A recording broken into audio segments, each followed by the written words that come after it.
मानस के बालकांड में संत संत वंदना की चौपाई, सो सुधारी हरिजन जिमिले ही। दलित दुख दोष बिमल जसु देही खलौ करहिं भल पाई सुसंगु। मिटई न मलिन सुभाव अभंगु की व्याख्या की जाएगी। चलिए शुरू करते हैं। भगवान की भक्ति और सुधार की प्रक्रिया। भगवान की भक्ति एक गहन और सार्थक प्रक्रिया है जो व्यक्ति के जीवन में सकारात्मक परिवर्तन लाने में सक्षम है। जब कोई भक्त अपने हृदय में सच्चे भाव से भगवान के प्रति आस्था रखता है तो वह न केवल आध्यात्मिक विकास की ओर अग्रसर होता है बल्कि अपने कर्मों में सुधार करने की प्रेरणा भी प्राप्त करता है।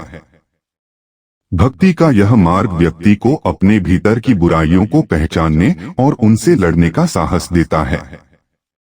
भक्ति के माध्यम से लोग अपने कुकर्मों से उबरने की प्रक्रिया में कदम रख सकते हैं। जब भक्त अपने जीवन में धार्मिक अनुशासन और नैतिकता को अपनाते हैं तो उनकी सोच के आयाम और व्यवहार में भी सकारात्मक बदलाव आते हैं। भगवान के प्रति भक्ति से प्रेरित होकर व्यक्ति अपने आसपास के वातावरण को भी सकारात्मकता से भरने का प्रयास करता है। यह न केवल व्यक्ति के जीवन को सुधारता है बल्कि समाज को भी एक बेहतर दिशा में ले जाता है। भक्ति की प्रक्रिया में ध्यान और साधना का महत्वपूर्ण स्थान होता है। जब व्यक्ति नियमित रूप से ध्यान करता है और भक्ति के कार्यों में संलग्न रहता है तो वह अपनी नकारात्मकता को नियंत्रित करने में सक्षम होता है। यह मानसिक शांति और आंतरिक संतोष की दिशा में एक महत्वपूर्ण कदम है। इस प्रकार भगवान की भक्ति व्यक्ति के आचार विचार को सकारात्मक रूप से प्रभावित करती है जिससे वह अपने जीवन में सुधार ला सकता है तथा अपनी आत्मा की पवित्रता को बढ़ा सकता है। इस प्रक्रिया में न केवल आस्था और विश्वास की आवश्यकता होती है बल्कि इसे आचार और व्यवहार में उतारने के लिए ठोस प्रयत्न भी आवश्यक हैं। भक्त की भक्ति शक्ति उसे अपने आसपास के नकारात्मक प्रभावों से उबरने की क्षमता देती है और उसे सही मार्ग पर चलने के लिए प्रेरित करती है। दुष्टों में सुधार की संभावना। दुष्ट लोगों के सुधार की संभावना पर विचार करते समय यह समझना महत्वपूर्ण है कि मानव स्वभाव जटिल होता है और व्यक्ति के कार्यों पर कई कारक प्रभाव डालते हैं। कभी कभी एक दुष्ट व्यक्ति अपने आसपास की सकारात्मक संगति के प्रभाव से सकारात्मक परिवर्तन का अनुभव कर सकता है। ऐसे साझा अनुभव और सकारात्मक सहभागिता उनके दृष्टिकोण को बदलने में सहायक हो सकते हैं जिससे वे अच्छे कार्यों की ओर प्रेरित हो सकते हैं। अच्छी संगति जिनमें परिवार, मित्र या सामुदायिक संबंध शामिल होते हैं एक व्यक्ति के व्यवहार को सुधारने में महत्वपूर्ण भूमिका निभा सकती है। अनुसंधान दर्शाता है कि जब कोई व्यक्ति अच्छे लोगों के संपर्क में होता है जो नैतिक और सकारात्मक मूल्यों का उदाहरण प्रस्तुत करते हैं तो यह दुष्ट व्यक्ति को अपने कार्यों पर पुनर्विचार करने के लिए प्रेरित कर सकता है।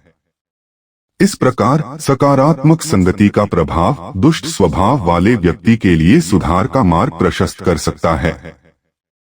हालांकि दुष्टता को दूर करने के लिए अच्छे संगति के अलावा अन्य उपाय भी आवश्यक होते हैं। यह जरूरी है कि सही दिशा में मार्गदर्शक और प्रेरक तत्वों का समावेश किया जाए। जब व्यक्ति अपने जीवन में उच्च उद्देश्य और सकारात्मक परिवर्तन की इच्छा रखता है तो वह अपने भीतर की बुराइयों को समझकर उन्हें चुनौती देने का प्रयास कर सकता है। इसके माध्यम से एक व्यक्ति अपने जीवन में सुधार कर सकते हैं और यह प्रक्रिया लगातार आत्मावलोकन और आत्म सुधार पर निर्भर करती है। दुष्टों में सुधार की संभावना इसलिए है क्योंकि परिवर्तन हमेशा संभव है। व्यक्तियों को उनकी नहीं बल्कि उनके कार्यों को परिभाषित किया जाना चाहिए जिससे उन्हें सुधार की एक नई दिशा प्रदान की जा सके। भलाई और बुराई के बीच की रेखा। भलाई और बुराई के बीच का भेद समझना एक महत्वपूर्ण पहलू है, विशेषकर तब जब हम भगवान के भक्तों के सुधार की बात करते हैं। धार्मिक दृष्टिकोण से अच्छे कर्म करने वालों के भीतर स्वाभाविक प्रवृत्तियों का एक जटिल मिश्रण होता है जो उनके कार्यों को प्रभावित करता है। ईश्वर के प्रति भक्ति से प्रेरित व्यक्ति अक्सर अपने नैतिक मूल्यों को बनाए रखते हैं, जो उन्हें अच्छे कर्म करने के लिए प्रेरित करता है। उनके अच्छे व्यवहार का एक प्रमुख कारण उनके भीतर की सकारात्मक ऊर्जा और आध्यात्मिक जागरूकता होती है।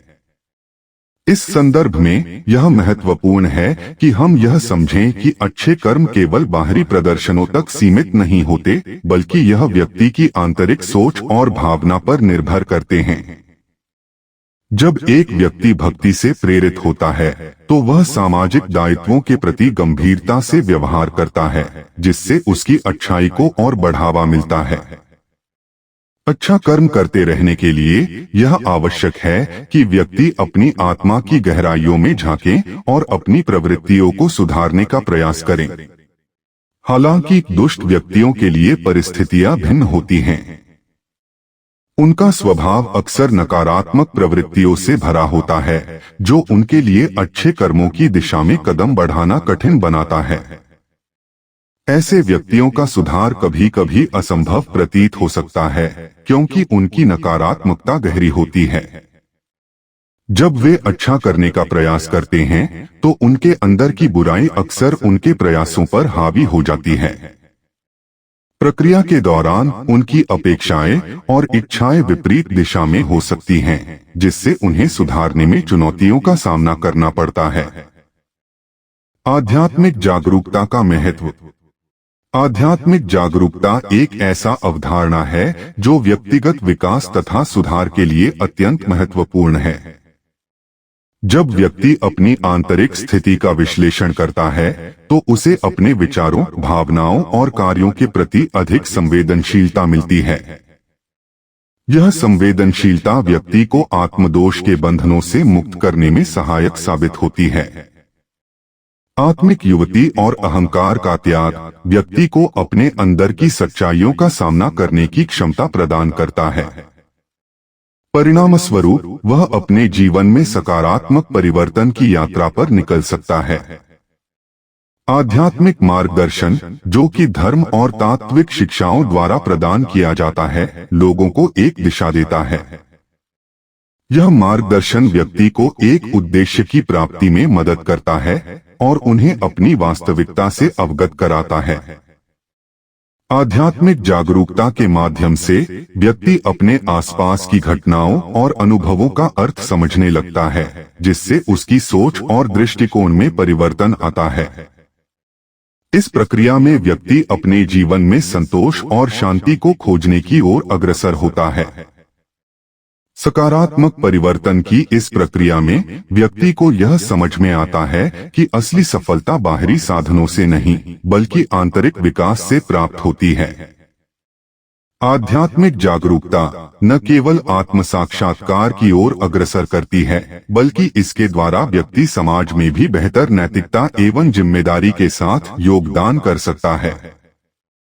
इस प्रकार आध्यात्मिक जागरूकता के महत्व को समझना और अपनाना जीवन के हर पहलू में सुधार लाने का एक प्रभावी साधन बनता है। आज का एपिसोड यहीं समाप्त करते हैं। अगले एपिसोड में अगली व्याख्या के साथ उपस्थित होंगे। यदि यह व्याख्या आपके हृदय को कहीं स्पर्श कर जाए, तो आभार रूप में आप इसे शेयर और लाइक करना बिल्कुल भी न भूलें। इस भगवत कार्य को जन जन तक पहुंचाने में हमारा सहयोग करें। धन्यवाद। इसी आशा के साथ आपसे विदा लेता हूं। जय जय सीताराम।